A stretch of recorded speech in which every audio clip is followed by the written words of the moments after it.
m'appelle Désirée, j'ai 22 ans et je suis un jeune libraire qui travaille chez Ici, une librairie de 500 mètres carrés qui a ouvert à la rentrée. Je m'occupe du rayon manga et j'aide sur le rayon BD. Et du coup, j'aurai le plaisir de vous parler d'Hell's Paradise aujourd'hui.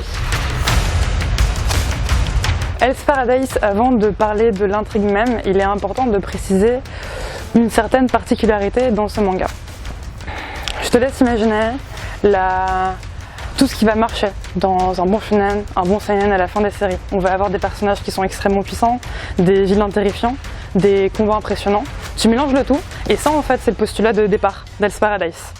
Donc on va passer tout ce qui est arc d'entraînement des personnages et on va rentrer directement dans le vif du sujet et apprendre l'intrigue en même temps que les personnages en eux-mêmes.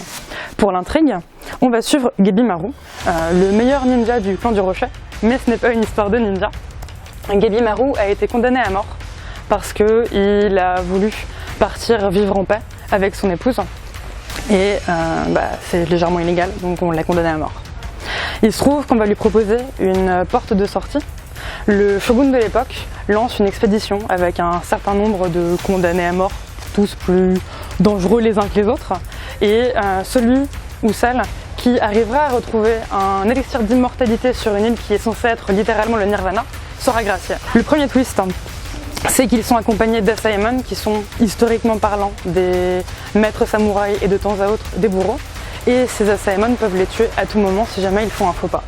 Le deuxième twist, c'est que le nirvana est en fait tout sauf cela, c'est une version de l'enfer sur terre où tu as clairement des monstres qui sont un mélange moitié humain, moitié végétaux et surtout 100% monstrueux et mortels.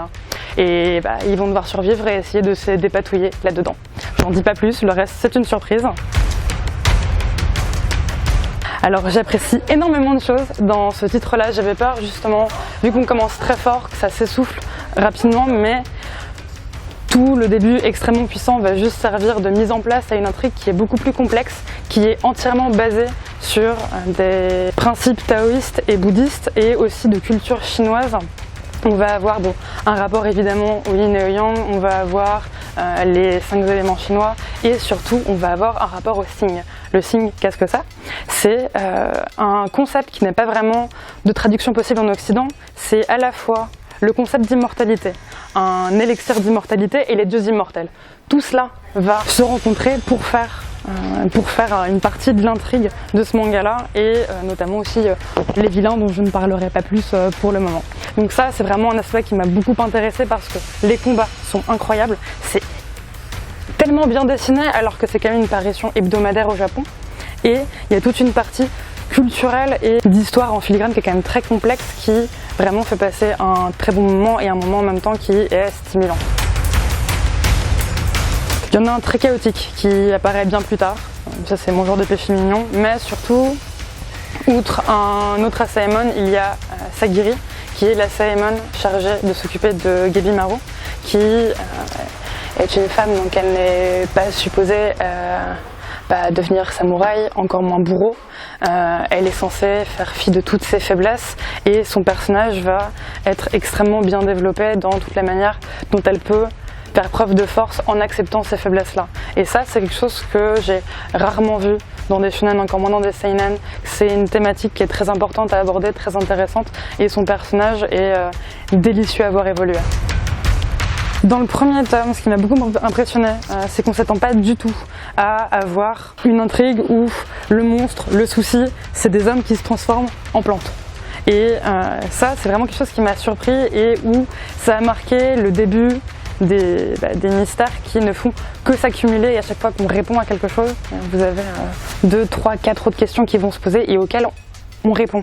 J'ai bien aimé le fait que dès le départ, alors qu'on présente Gebimaru comme un ninja sans cœur qui ne pense qu'à tuer et exécuter les ordres de son clan, on va sentir très rapidement, notamment grâce à Sagiri, qu'il a des raisons sous-jacentes pour combattre, qu'il a une sensibilité qu'il va en fait montrer assez rapidement, assez facilement, et j'ai trouvé ça très rafraîchissant.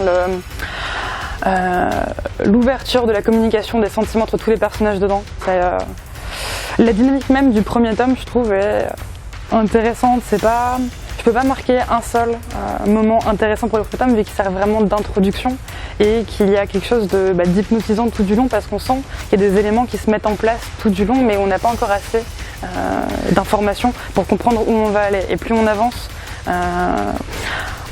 au même rythme que les personnages, donc on va essayer de grappiller des informations et de reconstituer le puzzle nous-mêmes. Et ça, c'est aussi un des charmes du premier tome et des tomes suivants aussi. Je vais conseiller ce titre plus à des grands ados, à des adultes.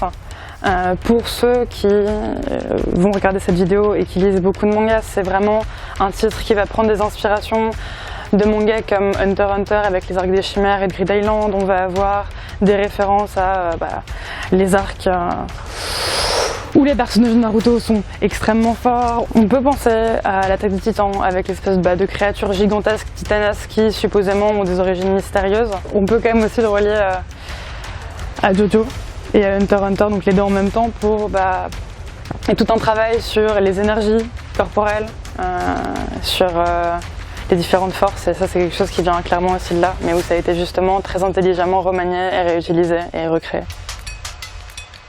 Je dirais ingénieux, haletant, surprenant.